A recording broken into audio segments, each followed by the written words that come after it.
Olá, eu espero que tudo seja bom e que tudo esteja bem. Pode entrar, sinta-se em casa. Aqui, o que falamos e fazemos é pelo rei e pelo reino. Já ouviu aquela frase? Se der medo, vai com medo mesmo? Ou, se tá sem vontade, tá faltando força, levanta e vai. A vida não para. Hoje nós vamos falar sobre isso, mas antes, já se inscreve nesse canal, dá o seu joinha, envia esse vídeo, esse link para alguém, ajude a divulgar esse canal. Você nos ajuda a crescer e abençoa a vida de quem recebe. Vamos para a vinheta e depois você acompanha a reflexão.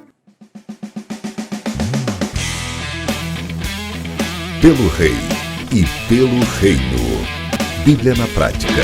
Teologia para a vida. A nossa reflexão de hoje está baseada no Salmo de número 42, um salmo lindíssimo e que ele começa com um versículo maravilhoso e que talvez, lendo apenas o primeiro verso, dá a impressão de um momento de profunda comunhão com Deus. Mas eu quero te convidar a lermos inteiro esse capítulo para você entender que o salmista está passando por um momento de angústia e dor. Mas ele termina esse salmo, já vou dar um spoiler, nos dando um estímulo para continuar na caminhada. Leia comigo. Assim como a corça suspira pelas correntes das águas, assim por ti, ó Deus, suspira minha alma. A minha alma tem sede de Deus, do Deus vivo. Quando irei e me apresentarei diante da face de Deus? As minhas lágrimas têm sido meu alimento de dia e de noite, enquanto me dizem continuamente, e o seu Deus, onde que está? O salmista ele faz uma comparação entre esse animal, a corça, o cervo, dizendo que da mesma intensidade que esse animal está buscando por águas, ele tem sede da comunhão com Deus. Ele diz que da mesma intensidade que esse animal precisa de água para manter-se vivo, ele precisa de Deus para manter-se vivo. A água é mais necessária à vida do que o próprio alimento. Nós precisamos muito mais de água do que comida para mantermos-nos vivos. Uma pessoa pode ficar vários dias sem comer e ainda assim sobreviver, mas em poucos dias sem água nós morremos. E esse salmista, ele diz que as lágrimas têm sido seu alimento. Ele tem chorado, ele está angustiado e tem se alimentado dessa angústia. E as pessoas o afrontam dizendo, onde está o seu Deus? E ele continua o relato, vamos lá. Lembro-me destas coisas, e dentro de mim se derrama minha alma, de como eu passava com a multidão de povo, e os guiava em procissão à casa de Deus, entre gritos de alegria e louvor, multidão em festa. Ele era provavelmente uma pessoa que liderava a comunidade em adoração a Deus. E agora a alma dele, em angústia, em sequidão, em aridez, se questiona. Ele lembra desse tempo com saudade, mas ele não está vivendo mais o passado festivo e glorioso que ele viveu. E ele questiona a si mesmo. Talvez você já se olhou no espelho e perguntou-se sobre tempos passados. Eu já fiz isso. E ele faz isso no verso 5. E ele vai repetir essa mesma pergunta lá no final. Vamos ler o verso 5. Por que está abatida, ó minha alma? Por que se perturba dentro de mim? Espere em Deus, pois ainda o louvarei. A Ele, meu auxílio e Deus meu. Olha como é interessante esse texto. Ele faz uma autoanálise, um momento de reflexão. Ele se olha no espelho, ou ele, figurativamente falando, né? Ou ele olha para dentro de si e ele pergunta, por que você está tão abatido, ó alma? As circunstâncias não são boas, o momento não é oportuno, eu sei que a situação não é favorável, talvez a dor seja externa, talvez a dor seja interna, mas espera, confia em Deus, eu ainda o adorarei, Ele é o meu socorro, Ele é a minha segurança. E o relato continua, sinto abatida dentro de mim a minha alma, lembro-me portanto de ti, nas terras do Jordão, no Hermon, no Monte Mizar, um abismo chama outro abismo. Ao ruído das tuas cachoeiras, as tuas ondas e vagas passam sobre mim. Quem já ouviu aquela expressão que um problema nunca vem sozinho? Parece que uma desgraça sempre vem acompanhada de outra. Às vezes, o desemprego vem acompanhado do problema de saúde. Às vezes, um problema de família vem acompanhado de um acidente de carro. Eu não sei qual o problema, mas eu sei que na minha vida já aconteceram circunstâncias em que um problema trouxe outro, e mais outro, e mais outro. Mas eu não sei se você conhece aquela história do rei que recebe 2 bilhetes.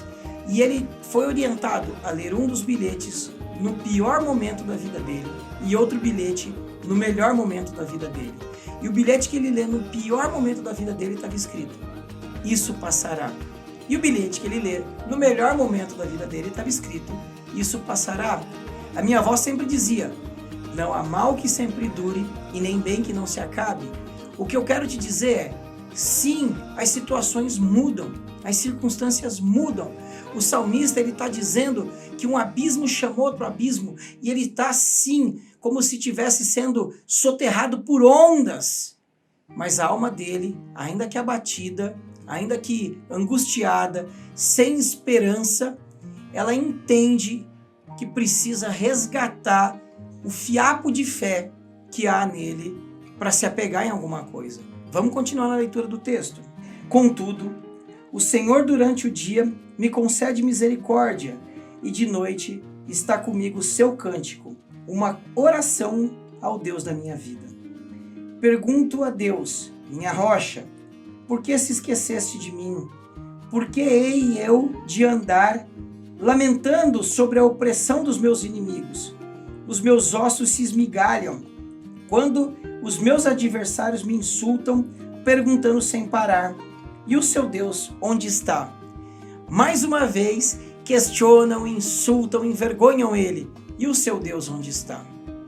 Talvez, falando agora com pessoas tementes a Deus, fiéis a Deus, que amam ao Senhor e que também passam por dificuldades, porque não estamos isentos das intempéries da vida.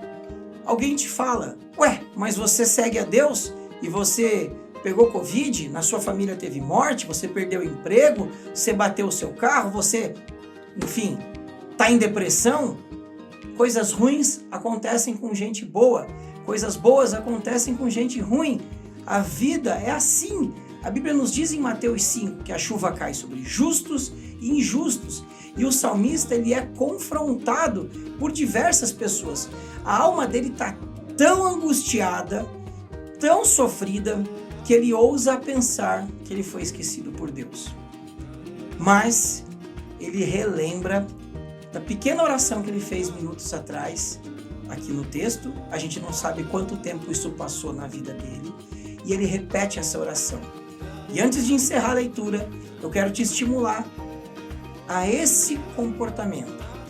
Se o teu coração está por demais fragilizado, faça uso da fé, da razão, faça uso da esperança, confie nas promessas de Deus e na palavra de Deus para a sua vida e fale tal qual o salmista fala no capítulo 42, no verso 11, ele diz o seguinte, mais uma vez ele repete: por que você está abatida, ó minha alma?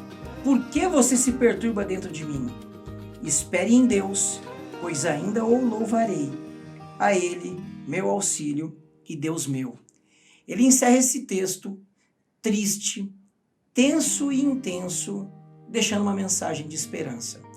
A solução não veio para ele ainda. A resposta não veio. Eu não sei, talvez você não saiba o que ele está passando. Nós não sabemos em quanto tempo demorou para a resposta vir para ele. Eu não sei o que você está passando, mas eu sei quantas vezes a minha alma, o meu coração esteve abatido desta maneira, caminhando em fé e em esperança. Esse é o meu desejo, esse é o meu estímulo e essa é a minha oração para a sua vida. Se você foi tocado e abençoado por essa mensagem, eu te convido e te peço, compartilhe com alguém. Talvez essa pessoa também esteja precisando desse estímulo, esteja precisando olhar para dentro de si e dizer: ainda que minha alma esteja abatida, espere em Deus, confia nele, pois Ele é o meu socorro, Ele é a minha rocha, Ele é a minha fortaleza, e eu sei que ainda o louvarei. Que Deus te abençoe pelo Rei e pelo Reino.